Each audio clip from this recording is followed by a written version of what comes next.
With the season fast approaching, I want to talk about in-season throwing. There's really two main points that I want to get across. We don't want to overtrain, but we also don't want to undertrain. Striking the right balance can be a challenging thing to accomplish. When in doubt, undertraining is likely the better option. Clayton Thompson has been posting incredible content on Twitter on this very subject. And one of the tweets that he posted recently says this: "I respect chronic workload, but undertraining is miles better than overtraining." A quote by Charles Francis wrote, "Better to be undertrained than overtrained." You can still make gains while undertraining. If you overtrain, the body goes into shock and doesn't adapt. So with that in mind, I want to talk about some options for starters as well as for relievers with their throwing in between outings.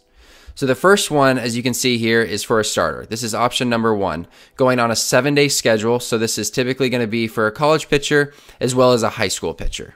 And you can see here, if day 1 is the day that I'm pitching, and day 7 is the day before my next start, this is what the week would break down as. Day 1, game day, I'm pitching. Usually guys are going to go out to about 120 feet, maybe even a little bit further, and then possibly doing some mound plyos before they start their pregame bullpen. Day 2 would be completely off from all things throwing. This would be a great day to get a lift in as well as to do some arm care. Day 3 would be a low intent throwing day, around 60 to 70% effort at 75 to 90 feet. No mound plyos, no bullpen. Day 4 would be a medium intent day. This would be where we would be going out around 90 to 120 feet at 70 to 80% perceived effort. From a plyo standpoint, this could be a day if the guy feels good to where he could do some light work on the mound with his plyo routine just to get some feel in for the slope as well as to work on some mechanical things. But there would be no actual bullpen on this day. Day 5 would be bullpen day. So we'd stretch it out to at least 150 feet, working up to 90% plus intensity. We would do it mound plyos after catch play prior to the bullpen. And then because he's only throwing one bullpen in between outings, like there's an opportunity here to where you could stretch him out to 30, 35 pitches and possibly break that up into 2 sets. And that gives you an opportunity to really work on something over the rubber in that first set, whether it's a pitch design, it's working on something mechanical, pre-pitch routine, really anything that is focusing internally. And then that second set provides an opportunity to go over the plate and focus on execution. Day 6 would be a light day at 50 to 60% intensity, throwing anywhere between 75 to 90 feet, no mound plyos, no bullpen work at all. And then day 7, the day before you start, this would be a 90 to 120 day at 60 to 70% effort. Optional mound plyos or even a potential touch and feel. Some guys like to throw a couple of pitches off the mound the day before they start. This is really a day where let the guy do what he likes, what he feels is going to get him ready for that next day. Just make sure that he's not doing too much. Now, this is the most standard, most common schedule for a 7-day rotation. There's an adequate amount of rest, and you're able to throw a high-intent bullpen in between the outing. This bullpen, like I said, could be 2 sets of around 30 to 35 pitches, or if you wanted just to do 1 set of 20 to 25 if the guy's a little bit beat up, or if it's later in the season and he needs more time to recover. I would also suggest the mound plyos are done on day 4 and then possibly light plyos the day before an outing. That way they're touching the slope multiple times a week and really getting comfortable on the mound. Option number 2 for a starter breaks down a little bit differently and allows them to touch the mound a little bit more frequently at lower intensity. So day 1, of course, is game day, same as before, 120 feet at least, but possibly working back a little further. The difference here now is day 2, we are going to throw lightly. So day after a start, you're going to throw real light, 50 to 60% effort, no more than 15 to 20 throws, 60 to 75 feet. Of course, no mound plyos, no bullpen. And then that day 3 would be a medium intent day at 70 to 80% effort, throwing anywhere from 90 to 120 feet. You will do mound plyos on this day, really low intensity, low volume, but getting on the slope, working on some mechanical things with your plyo work.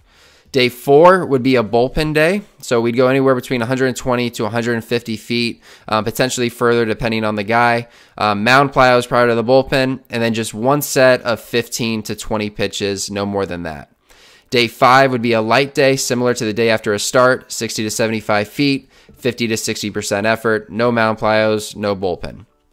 Day 6 would be another light bullpen, very similar to day 4. The only difference might be like this one might be a little bit lower effort since they are going to throw 2 days later after this. So it could be an 80 to 90% bullpen day with 15 to 20 pitches. Now, let's say you want them to go at a higher intensity. You can do that, but just make sure that volume stays low. We want to make sure that they're recovered and they're ready to go for their actual start. And then day 7 would be really light, day before start, 50 to 60% effort, no further than 60 to 75 feet. Now, this schedule allows for more frequent mound time, but you do need to be careful with the volume and intensity. You want to make sure that those bullpens are staying in that 15 to 20 pitch range and that they're really not overdoing it.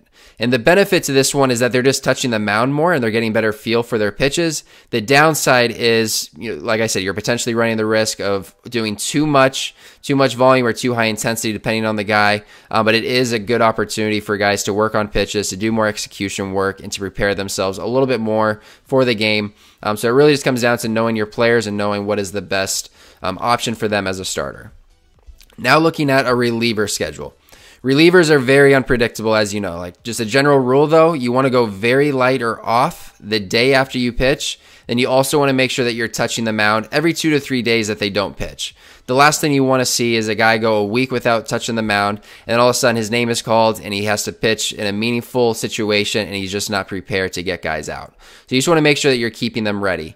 But generally speaking, day 1, a day that they're going to pitch, if like there's a high chance they're going to throw, you want them to go to about 120 feet, potentially do some light mound plyos, likely during the game prior to when they're warming up to go into the game. So if they have an idea of when they're going to go in, or if you as a coach, you know when they're going to go in, let them know ahead of time so they can do a little bit of mound work and do some plyos just to kind of warm up their arm. So when it is time to get hot, they can ramp up a little bit quicker. Day 2, day after an outing, you want to go super light, 60 to 75 feet, 50 to 60% effort. And then day 3, now depending on the situation where you're at, like if you're in college especially, there's a chance that you're available to pitch this day, and even a chance you're going to pitch on day 2 realistically.